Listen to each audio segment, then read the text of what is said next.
Ja ma kirjastasin need raamatud. Ehk üks muidugi oli see, et kui ma kirjastan, siis ma läbi selle töö tegelikult süvenen veel rohkem.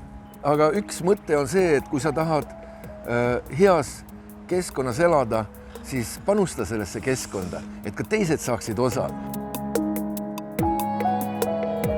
Kuidas ma selle avastasin, see on tegelikult teekond. Algajana ma võib-olla polekski sinna jõudnud ja poleks märganudki seda. Sellepärast, et kui nagu see triloogiagi, ütleme, on see pealkiri on maailma loomine ja kui ma võib-olla omal nooremas ajas oma läbi ego elasin, siis ma olin see ise see maailma looja. Ka suur ego punn ainult, et kui meil ikkagi suured takistused ette tulevad, siis me hakkame mõtlema, et ja hakkame nagu suuremat pilti vaatama. Aga rohkem süvenedes, rohkem mõistes, siis hakkasid need ahaa-kogemused või vau-kogemused üksteise järel kogu aeg tulema ja mõistma tegelikult, kui suured võimalused on meie teadvusel tegelikult. Kui palju me saame ise enda eest ära teha, enda tervise eest ära teha, oma heaolu eest ära teha, oma sisemise rahu eest ära teha, et see oli minu jaoks väga suur avastus. Petrovi see triloogiagi räägib lahti seda, et sinna kuhu läheb mõte, sinna läheb energia. Ja misuke on see mõte, selline on ka see energia. Ja kui meil on destruktiivsed mõtted, siis me lammutame tegelikult iseennast seestpool. Ja isegi lihtne valu kõrvaldamine on meie oma mõtetes kinni ja kuidas sellega töötada, ka siin on väga palju räägitud sellest. Ja esimene raamat ongi maailma loomine, päästa end. Esimene räägibki, et hakkame endast pihta, see endasse jõudmine. Muidugi öeldakse, et teekond iseendani pidi kõige pikem teekond olema, aga kuskilt peab ju alustama. Ja järgmine raamat on päästa maailm endas, ehk sa hakkad nagu juba rohkem oma sisemise maailmaga tegelema, ka oma sisemise maailma ulatust mõistma, et üks asi põhjustab sinus mingit teist asja, et ei ole kõik nii must-valge, et siin on väga palju kihte ja sügavust igas ühes ja see tekitabki maailma meis. Ja siis kolmas ongi see, et päästa maailm enda ümber. Et sa juba ka resoneerid endast väljapoole ja see sinu terve energia mõjutab ka juba väljapoole. See inspireerib teisi inimesi, see toetab teisi inimesi, see aitab suunata teisi inimesi. See ongi teekond. Alati on põhjus ja tagajärg, otsus ja mis tagajärjed teevad ja need on kogemused meil elus. Ja nende kaudu me liigume. Сенсация в мире науки. К такому мнению склоняются специалисты в ведущих странах мира, характеризуя методику российского ученого Аркадия Петрова. Древо жизни – это новая наука нового времени. Технологии управления собственным телом через сознание. Каждый человек, доказывает ученый, может своими силами вылечить любую болезнь. То, что мы делаем, это привлечь ваше внимание к нашим возможностям. Мы всегда надеемся на что-то. Надеемся на компьютеры, которые за нас какую-то работу сделают, еще на какие-то механизмы. А саморазвитием на самих себя мы никак, собственно, надеяться не желаем, не хотим. Но можно прямо сказать, ленимся. Потому что это путь саморазвития, он достаточно сложный. Это действительно непросто. Каждый день заниматься этим. Но он же ведет к результатам, и еще каким. Minu mõtlemine on vähe aeglane võib-olla sellise vene kultuuri ja temperamendi jaoks, et selleks paremini kohaliselt ma pidin 3 korda käisin ühte sama koolitust läbi üht sama kursust, et ikka sügavuti lõpuks aru saada. Ja Petrov ka ise alati selle koolituse alguses mainib, et need programmid on aktiivsed kollektiivsel tasandil ja loomulikult nad on venekeelses kollektiivsel tasandil aktiivsed. See, et transleerida, ütleme, meie kultuuriruumi seda, siis oligi oluline nad tõlkida eesti keelde. Et ta nagu transleeruks selle kaudu meie kultuuriruumi, selle kollektiivses teadvuses olev aktiivne programm. Sest et meie alateadusega see kollektiivne ruum töötab alateadusel tasemel, kui ta on kollektiivses teaduses aktiivne. Aga kui ta on seal poolaktiivne või üldse aktiivne, siis ta ei mõjuta meid mitte kuidagi ja me oma nagu teadusega seda leiutama hakata on väga raske. Meie ego loobub sellest ja ütleb, et ei saa hakkama ja meil ei tule välja. Sellepärast oligi selle raamatu üks tõlkimise põhjus, et tuua seda ühendust sealt kultuuriruumist siia, transleerida seda siia, et ka ta siin meie eestikeelses kultuuriruumis hakkaks paremini tööle. Regeneratsiooni ametlikud tõestused. Olen Tatjana Piroznikova ja ma tahan tunnistust anda organi regeneratsiooni kohta, mis taastus bioinformatsiooniliste tehnoloogiate mõjul. 1992. aastal eemaldati mul kirurgiliselt emakas adenomüoomi tõttu. Enne seda oli müoomi korduvalt ravitud, sealhulgas sain ka hormooniravi, mis suurendas kehakaalu ja tegi enesetunde halvemaks. Aga muus osas midagi ei muutunud. Kui ma tutvusin Arkadi Petrovi triloogiaga Maailma loomine ning lugemisel selgus, et organid saab taastada teiste meetodite abil, mitte tavalise meditsiini meetoditega, vaid bioinformatsiooniliste tehnoloogiate abil, siis ma läbisin selle õppe 2 aastat. Teise astme õppel, kui Arkadi Petrov käivitas regeneratsiooniprotsessid, hakkas mul emakas taastuma. Kusjuures ma tundsin seda kohe, regeneratsiooni käivitamise hetkel. Ma tundsin alul, nagu mul oleks väikese tõmblusmasinad seal kohe toksima hakanud, selles kohas, kus mul asus välja lõigatud emakas. Ning pärast seda, toetades regeneratsiooni impulssidega, ma tundsin kuuma voogusid selles piirkonnas. 4 kuud hiljem, kui ma käisin kontrollis uute tehnoloogiate meditsiinikeskuses, kinnitati mulle, et mu emakas on taastunud, mis hakkab ka funktsioneerima. Väga raske on seda uskuda, mis toimub, kuid meetodid töötavad ja ma pole ainus inimene, kelle organid on taastunud. Me suhtleme pidevalt ja ma tean, et ka teistel inimestel on organid uuesti kasvanud, kusjuures mitte ainult sisemised organid, vaid ka need osad, mis kasvavad välja poole, näiteks hambad. Ütleme seal filmis väga palju inimesed räägivad oma kogemustest ja tegelikult mina olen tegelikult väga suur skeptik. Ja raske uskuda, et see võimalik üldse on. Ikkagi see skeptik minus räägib, et Petrov on need kinni maksnud. Aga ma sõitsin ise kohale sinna.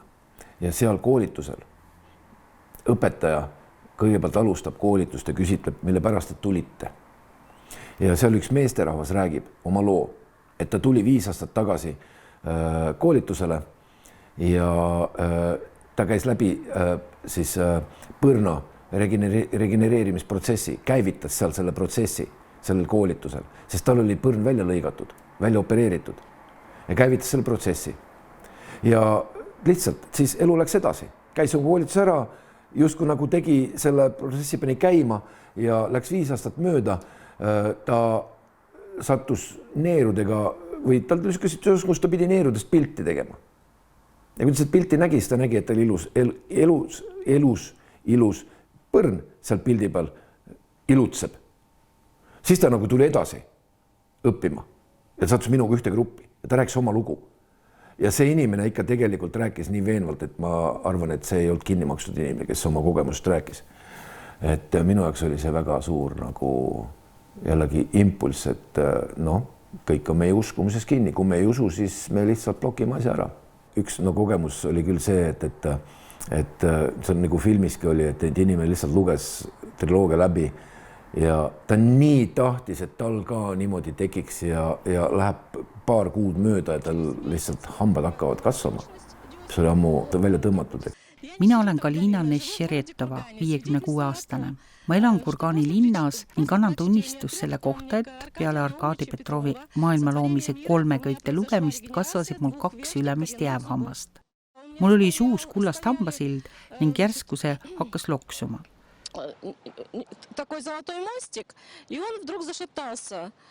Kui see ära tuli, siis ma kurvastasin ja umbes 6 aega oli tigemat paistes. Ige oli turses ja ma arvasin, et see on põletik. Я просто подумала, что это воспалительный процесс. А потом...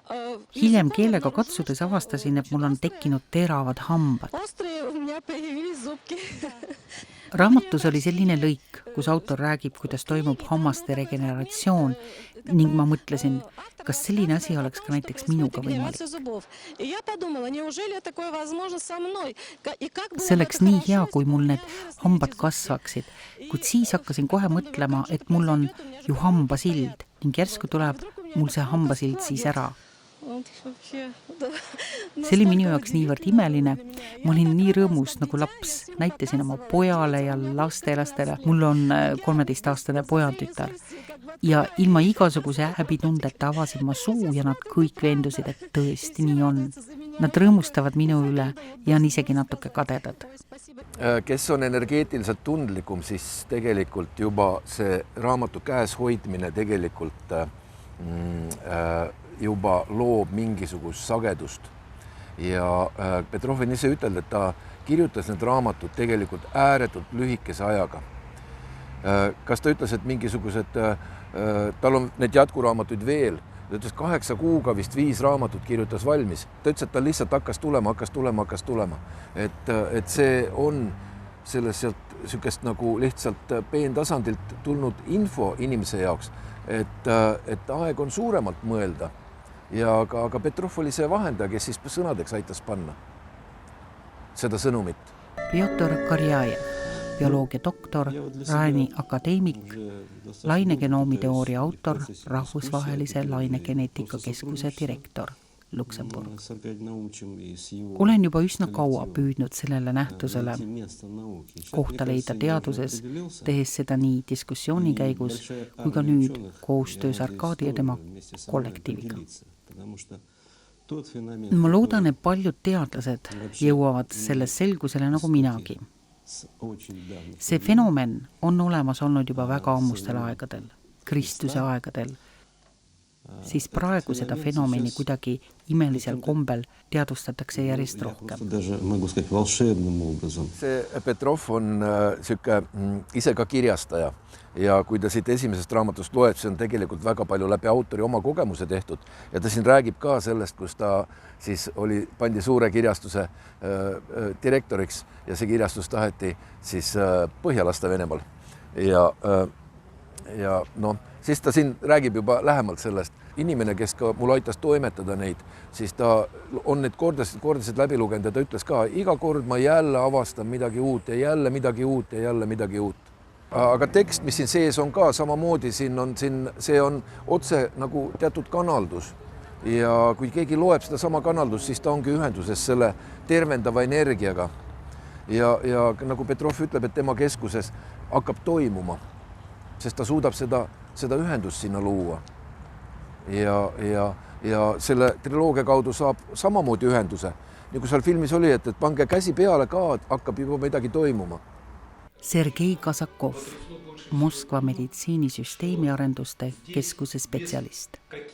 Mind kui arsti hämmastas kõige enam see, et siin ei kasutata mingeid materiaalseid vahendeid ega aparaate. Midagi ei manustata verre, näiteks ravimeid ei kasutata kirurgilist sekkumist. 15 minuti jooksul või õigemini 15 minuti pärast me saame kindlaks määrata muutusi mitte ainult haiges organis, vaid muutunud on kogu organismi seisund. Muutunud on keha geneetiline programm, toimub noorenemine, mitte ainult kindla haiguse paranemine, selle inimese tulevane elu muutub. Ka teised haigused taanduvad ning geneetiline programm muutub paremaks. Mind hämmastab see, et tõesti 5 minuti jooksul see juhtub. No ma ei tea, mis ja millega ja kuidas see mõjub. Olen töötanud arstina ja ma ei suuda seda mõista. Proovida alati. Me võime küll muiata ja naerda selle peale, aga nii on juhtunud. Ehk tegelikult ma olen seda alateadvust nii palju, alateadvuse toimimist uurinud, et tegelikult me elamegi alateadliku elu. Ja päris tihti juba mingisugune väljaspoolt tulev impulss alateadlikult meid mõjutab. Me ei pruugi isegi seda tähele panna, aga juba mingi protsess hakkab meist toimuma ja muutus hakkab toimuma. mõistus teinekord jõu järgigi sellele. Andrei Poljetajev, füüsika ja matemaatikateaduste doktor.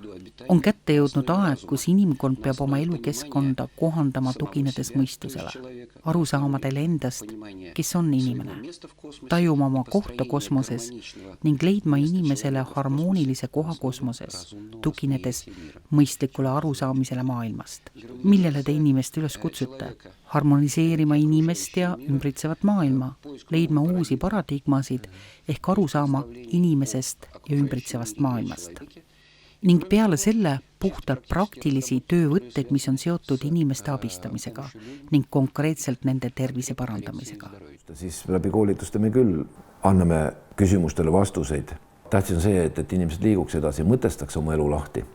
Ja mul on hea meel, kui inimene hakkab käima oma teekonda. Ei ole olnud, kas ta käib meie koolitustel või läheb otse Petrovi koolitustel, kui tal see meeldib. Sest me oma koolitustel teatud mõttes Eesti kultuuriruumi terminite kaudu räägime lahti. Aga seal on ikkagi see temperament ja teistsugune vene keel, kui kellelegi see sobib, palun väga. Petrovi keskusesse võib otseühendust võtta, temaga konsulteerida, tema konsultantidega konsulteerida, võib ka tema koolitustele, need on ka tänapäeval online'is, omale tellida neid koolitusi, et juhul, kui te olete selle otsuse teinud, soetada need raamatud endale, need raamatud ei ole juturaamatud või bestsellerid. Et need on ikkagi raamatud, mida võiks nagu pliiats käes lugeda, endale alla joonida ja teatud aja pärast neid alla joonitud asju veel ka uue pilguga üle vaadata. Need on sellised raamatud.